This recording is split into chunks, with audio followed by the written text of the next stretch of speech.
saying that rituals don't matter, so wouldn't God have told us a proper way to worship? Sorry, on that one, don't say that I don't think ritual is important. I'm saying that ritual, well, you're saying these are bad rituals, and I'm saying that where does the church in the first and second century derive its pattern of worship from? What's the proper way to do a church service, and how do we know that? Does the New Testament have a service? No, we know this. Oh, but the apostles established worship. So have you considered that maybe the worship services themselves are something that are not in the scriptures that are apostolically established? They'd still be, if they're apostolically established, they're still partially established by the dictates of man. You think that the apostles didn't teach authoritatively only what they wrote? Because Paul says, all the things that I taught in Ephesus for 3 years to Timothy, you passed those things on. Mm-hmm.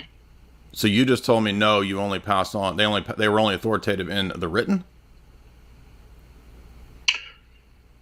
To this day, I think that you're talking about authoritative, and I'm thinking. Well, you're just begging the question, because I'm telling you that the apostles established liturgies. And so we worship the same way that they laid down that worship. You know, we can go read how in the first and second centuries, the bishops of that time wrote about the worship of the church, right? Irenaeus, yes. Ignatius, Cyprian. Yep. Okay. And they describe the same type of worship that we do in the Orthodox Church, the real presence of Christ in the Eucharist. And so in that argument, you're saying that the Orthodox Church is the only church that follows that authoritative doctrine. Absolutely.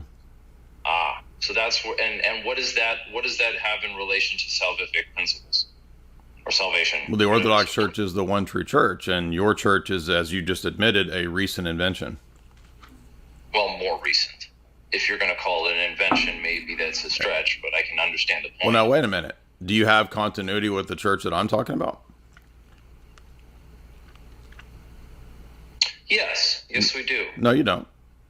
What Orthodox bishops ordained any Reformed Baptist elder? That doesn't necessarily mean it's the same thing. Okay, so still like the. Well, you began this, you began this discussion by talking about how many different divisions and splits there were in the world of Reformed Baptists and Calvinists.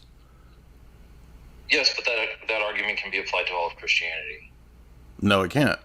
That's my point. Because Jesus said that the body of Christ would be like his body, indivisible. There's one Lord, one faith, one baptism, as the Nicene Creed says, one Holy Catholic Apostolic Church.